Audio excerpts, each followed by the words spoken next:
dari kecil saya nggak punya cita-cita yang lain gitu. Dari kecil aku udah punya satu cita-cita, cuman ingin jadi pemain band. Ingin jadi musisi. Udah jatuh cinta sama piano gitu. Jadi saya sering kali waktu musik itu tuh mikir, ini ibu saya ngapain sih selalu datang ke lemari gitu, datang ke lemari terus bunyi tang tintung tintung. Saya ngeliatnya seperti lemari gitu ya, ngapain sih ibu saya selalu main apa dia itu gitu. Sampai akhirnya saya minta sama ibu saya tuh untuk diajarin main piano, tapi karena jari belum sampai, baru umur 5 tahun akhirnya ibu saya ngalah juga sama saya, terus dia udah pakai jari telunjuk aja main bintang kecil.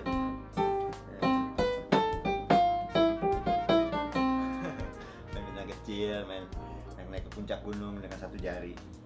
Senangnya bukan main. Dan begitu ajaibnya piano buat saya tuh, karena sampai dulu kalau rewel atau kalau nangis, kalau kesel atau nggak bisa tidur, apapun lah, lapar apapun gitu, saya nangis, denger bunyi piano, selesai.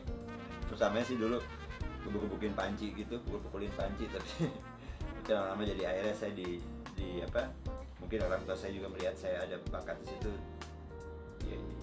dihadiahkan seperangkat drum beneran gitu, terus akhirnya main drum sampai akhirnya juga sering ditanggap ke kakak-kakak gitu. Kalau nggak ada main bass, Faris main bass. Kalau nggak ada main drum, Faiz main drum. Kalau nggak ada main keyboard, Faiz main keyboard gitu. Pada suatu siang saya ingat saya pulang sekolah lagi tiduran di kamar, tiba-tiba membantu saya bilang, itu ada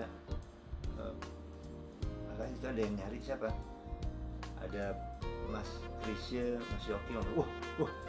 Wah, saya kaget gitu kan. Waduh, ngapain ini orang-orang nyari saya siang-siang? Ternyata siang-siang itu mereka datang untuk mengajak saya turut serta dalam formasi ketika mereka mengerjakan album historis Badai Pasti Berlalu. Nah, itu mulai saya berkarir secara profesional. Waktu itu saya ingat saya nggak tahu mesti nerima honorarium berapa, tapi Chris bilang, Is gimana nih? Waduh, saya bilang, Chris, saya nggak ngerti gimana. Gini deh, gue pegangin uang malam minggu lo aja ya. Ketika setelah bergabung sama Krisya di Badai Band sebagai pemain drum pada tahun 80, Krisya meyakinkan saya untuk mau mencoba membuat solo album Selangkah ke Seberang judulnya, tapi tidak dipercaya rupanya oleh Prambors Aquarius sehingga album itu nggak diadarin. Tapi album itu sendiri contohnya tersebar luas gitu. Salah satunya kakak saya di Radio El Sinta waktu itu mencoba memperjuangkannya juga dengan memutar dan menjualnya dalam bentuk direkam, siapa yang mau itu direkam gitu. Akhirnya didengar juga oleh beberapa produser termasuk Diwandida Film yang ketika itu lagi memproduksi film Sakura Dalam Pelukan. Sutradaranya Mas Fritz Gesyat waktu itu, dia dengar, wah saya mau musik ini nih, saya mau musik ini untuk jadi ilustrasi film di Sakura Dalam Pelukan judul filmnya. Harus dibedakan sedikit antara Faris RM dan Faris yang teman Anda. Faris teman Anda ini beda dengan Faris RM. Faris RM ini adalah tokoh rekayasa yang saya ciptakan khusus. Dia harus main musik pop karena dia harus berkarya untuk lebih banyak orang misalnya, tapi dia bukan si Faris yang ini gitu. Bedanya misalnya contoh, kalau saya ditanya misalnya sama orang, apa bedanya Faris sama Faris? Bedanya misalnya gini, ketika ditanya misalnya saya, Mas Faris kalau disuruh sebut 10 album atau 10 grup yang Mas Faris anggap mempengaruhi, yang Mas Faris suka tuh apa aja? Dan saya akan nyebutinnya Pink Floyd, Led Zeppelin, Rolling Stones, The Beatles tentu aja, Jimi Hendrix, pokoknya nggak ada Faris.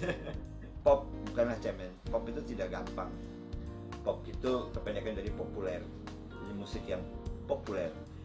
Untuk menjadi musik pop yang berhasil, lagu itu harus populer, dan itu susahnya setengah mati. Emang gampang bikin lagu terkenal kan? Susah.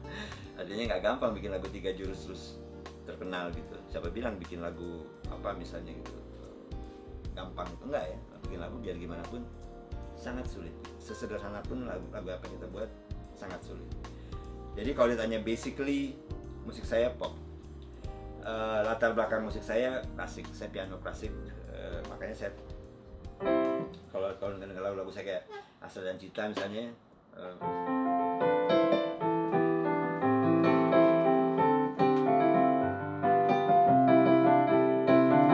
ya kan, klasik kental ya.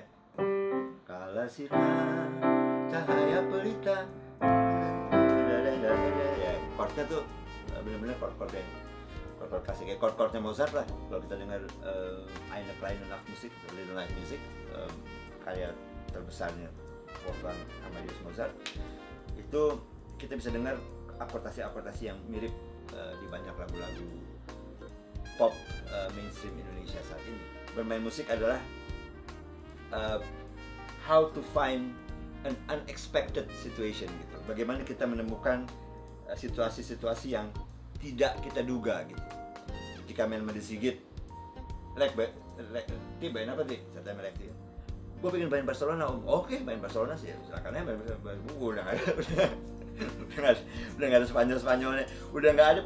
Gue bunyinya udah nggak Barcelona aja, tapi begitu nyanyi Barcelona, orang nyanyi kan. Anak-anak SMA itu jingkrak-jingkrak. Jadi buat saya sendiri, saya selalu merasa refresh gitu ya, selalu merasa tersegarkan kembali gitu. Nggak pernah menganggap musik Indonesia yang sekarang tuh apa misalnya. Kalau saya boleh katakan, sebetulnya kalau mau dibilang ada yang perlu diperbaiki, mungkin industrinya, bukan musisinya.